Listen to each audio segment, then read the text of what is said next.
बोलिए कृष्ण मुरारी भगवान मुप ये यदुत्तम तत्र युद्धमबुद्धोरं हरिशंकरयोर्मः।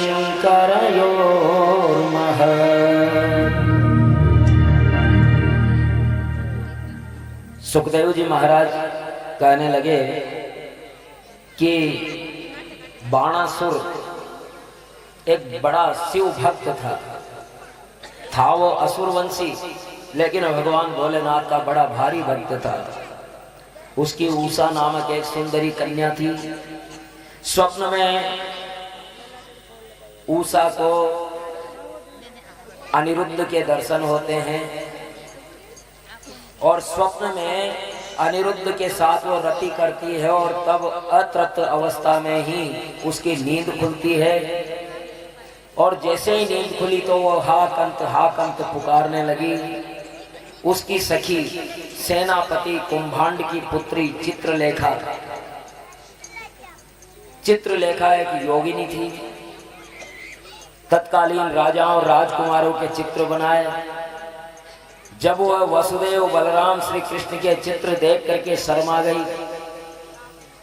अनिरुद्ध का चित्र देख करके सारे विश्व के जितने भी राजा थे सबके चित्र वो वहीं बैठी हुई बनाती रही। जैसे ही यदुवंशियों के चित्र बनाने लगी तो वो शर्माने लगी और जैसे ही अंततोगत्वा अनिरुद्ध का चित्र बनाया, प्रद्युम्न के पुत्र अनिरुद्ध का, वो शर्मा गई कि हाँ यही है मेरा चित्रचोर, यही है। और तब अनिरुद्ध को लाने के लिए द्वारका गई, किंतु वहां सुदर्शन का पहरा था। नारद जी की सहायता से अनिरुद्ध को सैया सहित आसमान से उड़ा करके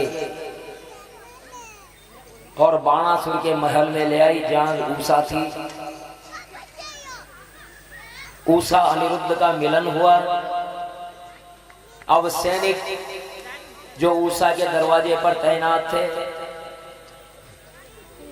वो सुनते हैं कि उषा के घर से कुछ ही पुरुष कंठ की आवाज आती है, कोई गुटरगू चल रही।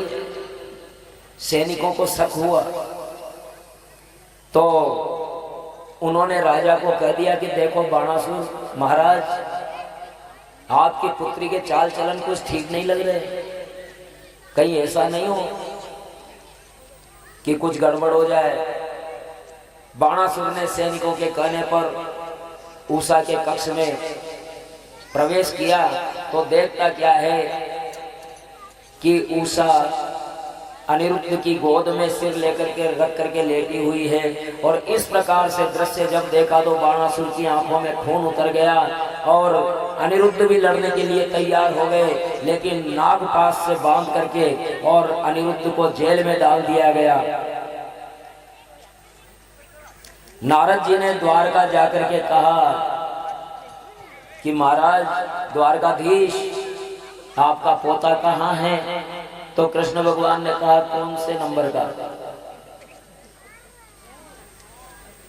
16,108 रानियां, सबके 10-10 पुत्र, एक पुत्री। कितना बड़ा परिवार हो गया होगा सर? गुणा करो, मेरी तो गणित कमजोर है। 16,108 गुणा 10 11, ये तो पुत्र और फिर पौत्र, तो ये तो पोता था। नारद जी ने पूछा आपका पोता कहाँ है? बोले कौन से नंबर का? नारद जी ने कहा भगवान आपका पोता अनिरुद्ध बाणासुर की कैद में। तो अच्छा ठीक है।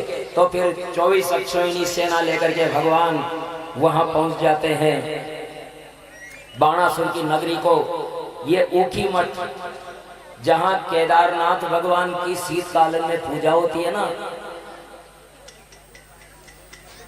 गुप्त काशी से नीचे उतर करके जहां से मंदाकिनी को पार करके और चौपता ऊखी मठ होकर की तरफ रास्ता जाता है, उस पहाड़ पर यानी गुप्त काशी से विपरीत साइड जो पहाड़ है वहां से जो बस्ती दिखती है वही ऊखी मठ है। और ये ऊखी मठ ही बाणासुर की नगरी था।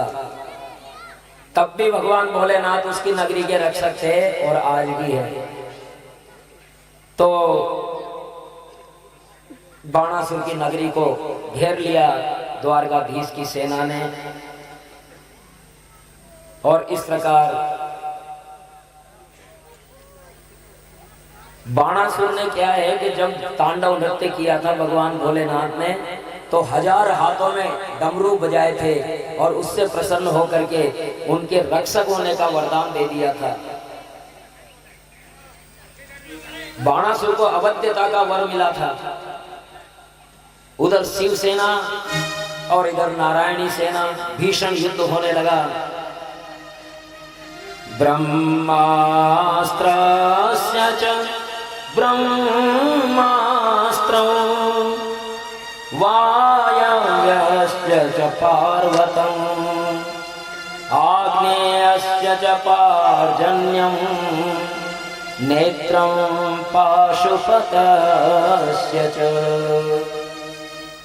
ब्रह्मास्त्र के विरुद्ध ब्रह्मास्त्र, वायवास्त्र के विरुद्ध पार्वतास्त्र, आग्नेयास्त्र की जगह पार्जन्यास्त्र और नेत्र के बजाय पाशुपतास्त्र, अनेक प्रकार से युद्ध होने लगे। और एक समय बाणासुर के रथ को तोड़ दिया गया था, मारा ही जाना था कि उसकी माता कोटरा नंग धड़ंग भगवान के सामने आ गई और भगवान ने अपनी आंखें बंद कर ली और इसका फायदा उठा करके बाणासुर अपने महल में घुस गया।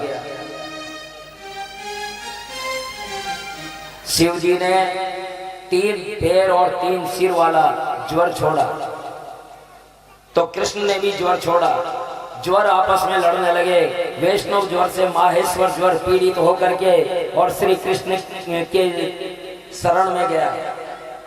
माहेश्वर ज्वर श्री कृष्ण के चरणों में जाकर के कहने लगा, ओम नमो नारायण, ओम नमो नारायण, ओम नमो नारायण, ओम नमो नारायण, ओम नमो नारायण, ओम नमो नारायण, ओम नमो नारायण, ओम नमो नारायण,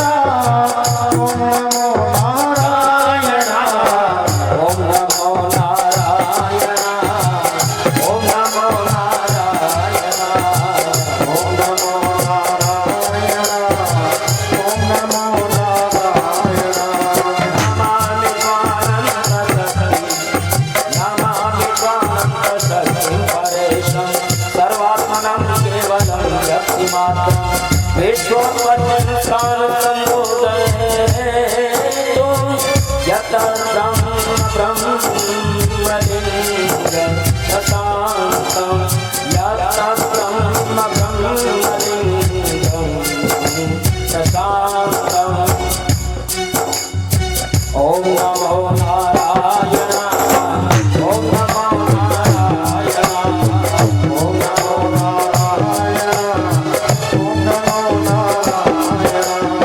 प्रभु आप अनंत शक्ति है, हमें क्षमा करें। और इस प्रकार क्षमा प्रार्थना करते हैं। और महेश्वर ज्वर की लंबी स्थिति से कृष्ण प्रसन्न हुए और कहते हैं जो कोई इस संवाद का स्मरण करेगा उसको तुमसे कोई भय नहीं होगा। और भगवान को प्रणाम करके चले गए। और इधर नारायणास्त्र पीड़ित होकर के शंकर की शरण में जाकर के कहता है, प्रभु हमारी रक्षा करो। नारायणास्त्र भगवान शिव से प्रार्थना करता है, ओम नमः शिवाय, ओम नमः शिवाय, ओम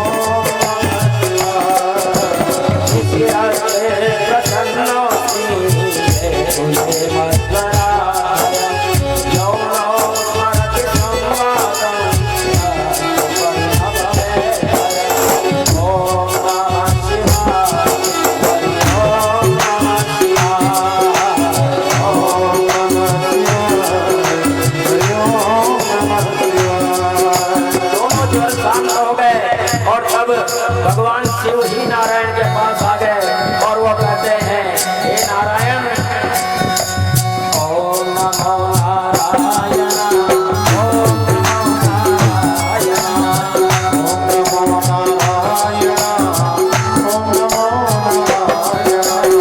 शिव जी भगवान शंकर श्री कृष्ण से कहते हैं, ओम नमो नारायण, ओम नमो नारायण, ओम नमो नारायण। जब शिव जी ऐसा कहते हैं तो कृष्ण जी गाने लगे। कृष्ण भगवान भला क्यों पीछे रहते, और कृष्ण भगवान शिव जी से कहने लगे,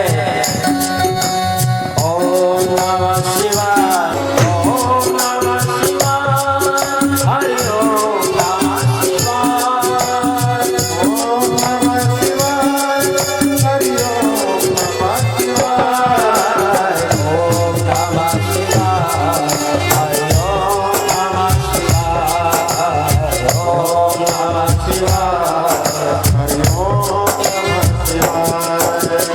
भगवान भोलेनाथ कहते हैं कि प्रभु इस बाणासुर को बख्श दो, ये मेरे लिए मेरा भक्त है।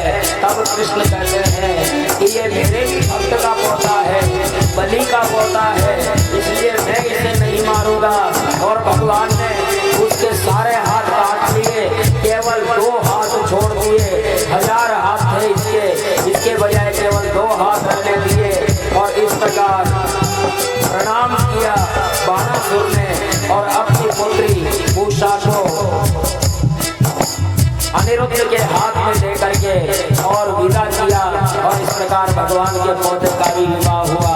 बोलिए कृष्ण कन्हैया लाल की। और चारों ओर ये संवाद प्रसिद्ध हो गया। ओम नमो नारायण, ओम नमो नारायण, ओम नमो नारायण, ओम नमो नारायण, ओम नमो नारायण, ओम नमो नारायण, ओम नमो नारायण, ओम नमो नारायण, ओम नमो नारायण, ओम नमो नारायण। एवं कृष्णं विजयं शंकरेण जगद्विजयं संस्मरे प्रातरुत्थाय न तस्य पराजय। ओम नमो नारायण, ओम नमो नारायण, ओम नमो नारायण, ओम नमो नारायण, ओम नमो नारायण, ओम नमो नारायण, ओम नमो नारायण, ओम नमो नारायण, ओम नमो नारायण, ओम नमो नारायण, ओम नमो नारायण, ओम नमो नारायण, ओम नमो नारायण, ओम नमो नारायण।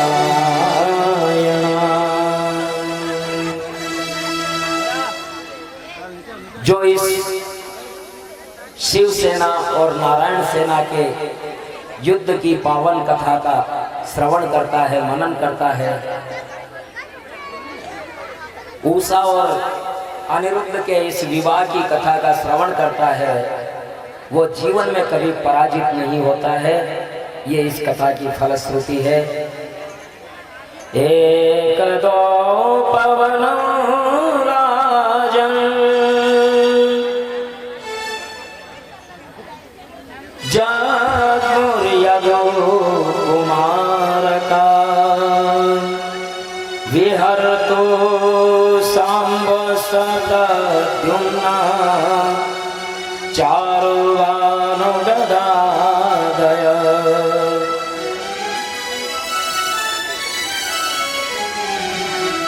एक बार यदुवंशी जंगल में कहीं खेल रहे थे कि उन्हें प्यास लगी और एक कुएं के पास गए। कुएं में जल तो नहीं था, लेकिन एक गिरगिट होता है ना, गिरगिट वहां पड़ा हुआ था। अनेक रस्सियां बांध करके उसे निकालने का प्रयास किया, किंतु वो निकाल न सके। तब कृष्ण से कहा कि भगवान, इतना बड़ा गिरगिट हमने कभी देखा नहीं है, ये कौन है?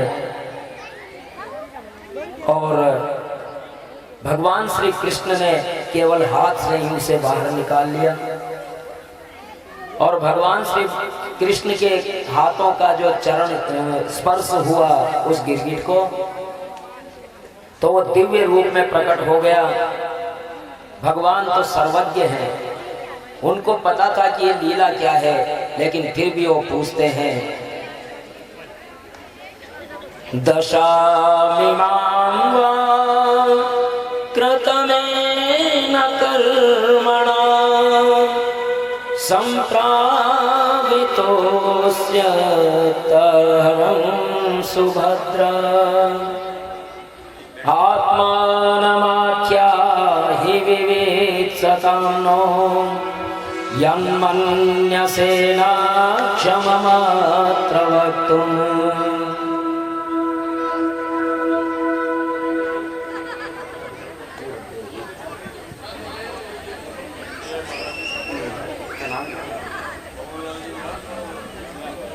भंवरलाल जी व्यास और पन्नालाल जी व्यास हमारे बीच हैं, गणपति जी के ससुराल वाले, और मंच पर हैं।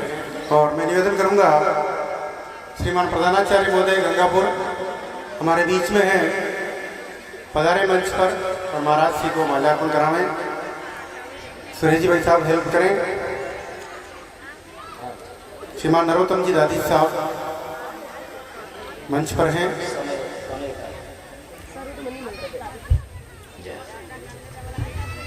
हाँ, लाइट चेंज करा दें।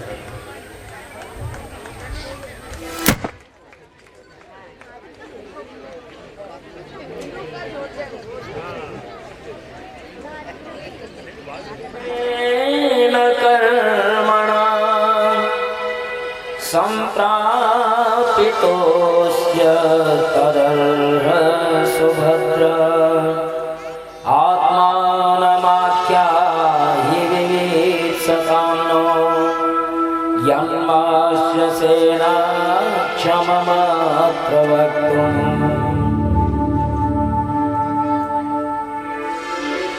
तब उस दिव्य पुरुष ने सिर झुका करके प्रणाम किया और कहा कि प्रभु, मेरा नाम नृग था, मैं चक्रवर्ती सम्राट था, रोजाना हजारों गायों का दान करता था मैं, लेकिन वो दान मेरे लिए निष्फल हो गया। क्योंकि एक बार क्या हुआ कि आज जिस गाय का मैंने दान किया, वो गाय जिसको दान दिया था उस ब्राह्मण के यहाँ से लौट करके पुनः मेरी गौशाला में आ गई, और दूसरे दिन वही गाय किसी दूसरे ब्राह्मण को दान दे दी गई। वो ब्राह्मण उस गाय को लेकर के जा रहा था कि जिसने कल वो गाय दान में ली थी, वो कहने लगा ये तो गाय मेरी है। दूसरा ब्राह्मण कहता है कि अभी अभी राजा ने मुझे ये गाय दान में दी है, और पहला ब्राह्मण कहता है कि ये तो गाय कल ही मुझे दान में दे दी गई है। लड़ते लड़ते दोनों ब्राह्मण राजा के दरबार में पहुंचे और नृग ने कहा कि प्रभु ये गलती से हो गया, आप कोई उपाय बता दीजिए। एक तरफ कटघरे में एक ब्राह्मण, दूसरी तरफ कटघरे में दूसरा ब्राह्मण। वो ब्राह्मण कहता तो महाराज आपने कल ये गाय मुझे दान में दी थी। राजा गर्दन हिला रहा है। इधर वाला ब्राह्मण कहता महाराज ये गाय आज आपने मुझे दान में दी। राजा गर्दन हिला रहा है। आपने मुझे दी, गर्दन हिला रहा है। इधर गर्दन दी, गर्दन हिला रहा है। महाराज ने कहा कि देखो, आप दोनों में से कोई भी ब्राह्मण इस गाय के बराबर में सोना तोल करके उसे दे दूंगा, लेकिन आप मुझे क्षमा करें। तो ब्राह्मण देवता बोले कि देखो, गाय तो माता होती है, ये दान तो दी जा सकती है लेकिन बेची नहीं जा सकती, मैं बेच नहीं सकता। उन ब्राह्मणों का संतुष्टि में नहीं कर पाया और इस पाप के कारण मुझे ये गिरगिट की योनि में आना पड़ा है। हे प्रभु, मैंने कितनी ही धर्मशालाएं बनाए, अनेकों दान दिए, लेकिन अनजाने में बना हुआ ये अपराध मेरे लिए भारी पड़ गया। और अब अंत समय आने पर यमराज ने पूछा कि राजन, तुम पहले पुण्य का फल भोगना चाहते हो या पाप का? तो मैंने पाप का फल भोगना उचित समझा। तो यमराज बोले, गिर जाओ, और मैं गिरगिट बन गया। आपके दर्शन की उत्कट अभिलाषा थी और वो पाप भी मेरे लिए पुण्य हो गया और आपके दर्शन हो गए, मैं धन्य हो गया। भगवान की बड़ी स्तुति की और राजा नृग बोले, हे नाथ, देव देव जगन्नाथ गोविंद पुरुषोत्तम नारायणं ऋषिकेश पुण्यश्लोकाच्युताय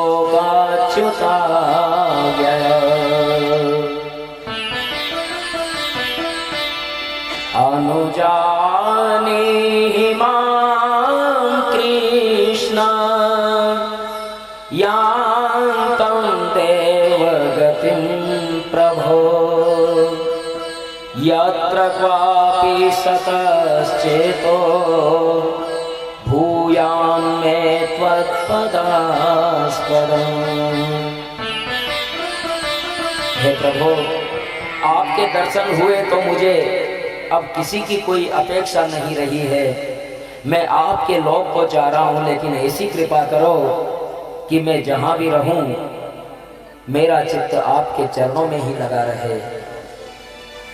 और स्वर्ग गए वो विमान पर बैठ करके नृग, भगवान ने क्षत्रियों को शिक्षा दी कि कोई कितना भी तेजस्वी हो, लेकिन ब्राह्मण के धन को चबाना, लोहे के चने को चबाना होता है।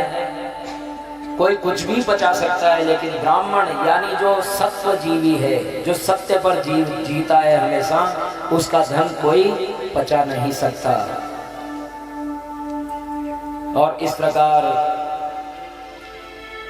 अब देखिए, भगवान के परिवार का वर्णन होता है कि भगवान के 16,108 रानियां थी।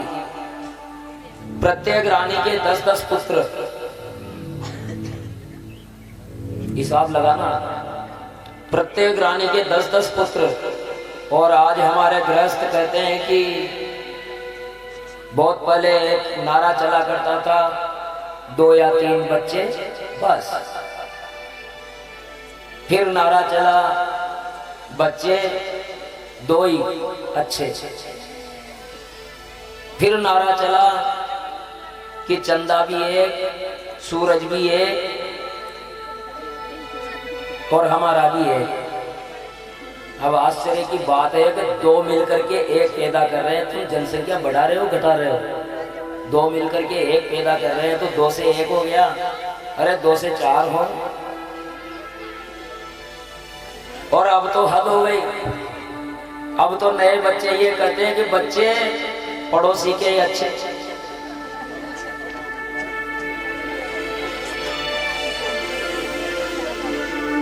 हमारे यहाँ शास्त्रों ने ये आदेश दिया है कि 100 पुत्र पैदा करो, क्षमता चाहिए।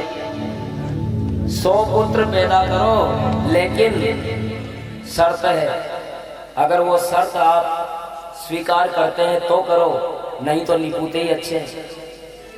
100 पुत्र पैदा करो, लेकिन ट्रेलें जलाने वाले नहीं, बसें जलाने वाले नहीं। 100 पुत्र पैदा करो, ऐसे करो कि राष्ट्रभक्त हो, अपने राष्ट्र के लिए वो अपनी जान तक दे दें। ऐसे पुत्र 100 पैदा करो तो वो सार्थक है तुम्हारा करना। लेकिन ट्रेन बस जलाने वाला, देश की संपत्ति को नुकसान पहुंचाने वाला एक पुत्र भी पैदा करते हो तो तुम बहुत बड़ा अपराध कर रहे हो।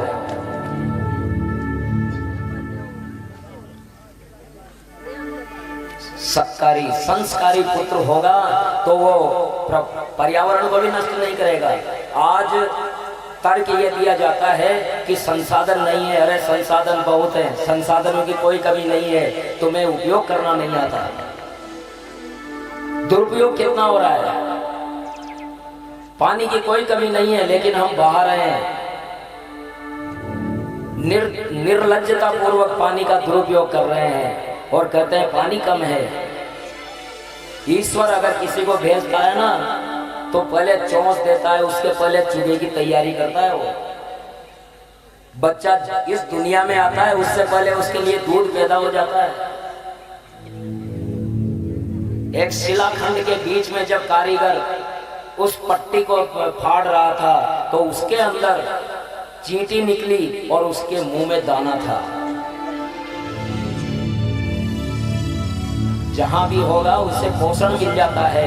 पोषण वो ईश्वर की बात है, लेकिन आप जो पुत्र पैदा कर रहे हो उसको संस्कार देना आपका दायित्व है। अगर उसको संस्कार दे करके और जिम्मेदार नागरिक, ऐसा नागरिक जो कोई अगर हमारे देश की तरफ, हमारे राष्ट्र की तरफ, हमारे धर्म की तरफ, हमारे पुरखों की तरफ, हमारे सम्मान की तरफ अगर आंख उठा करके देखे तो उसको पर्याप्त जवाब दे सके, ऐसा पुत्र चाहिए इस देश को।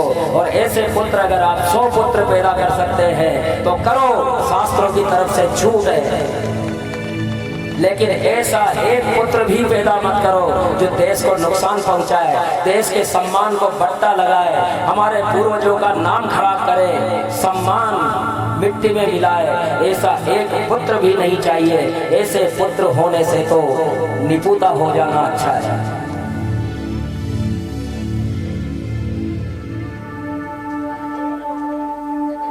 दकियानुसी विचारधारा नहीं है,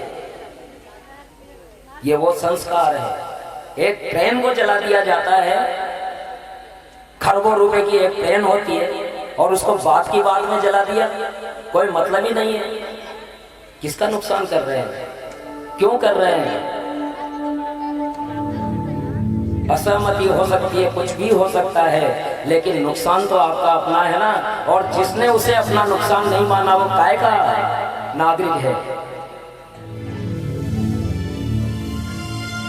अपने पुत्रों को कभी ये शिक्षा मत दो, क्योंकि जो भी राजकीय संपत्ति है वो हमारी अपनी है, हमारी अपनी कमाई से खरीदी हुई है।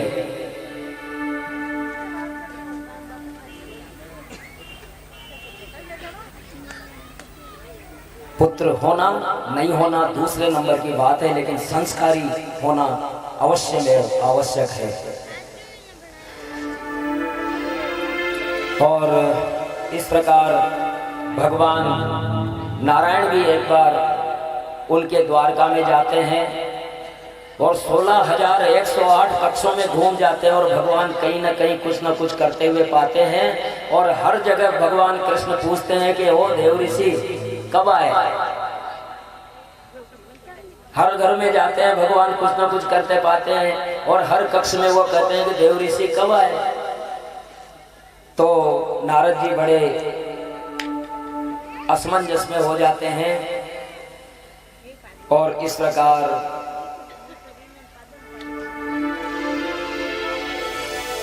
दृष्ट्वा मया ते बहुसो दुरात्यया माया विभो विश्वसृजश्च मायिना भूतेषु भूमंश्चरत स्वभक्तिभिः वन्देरिवचन्न रुचो न मेद्भुतम्।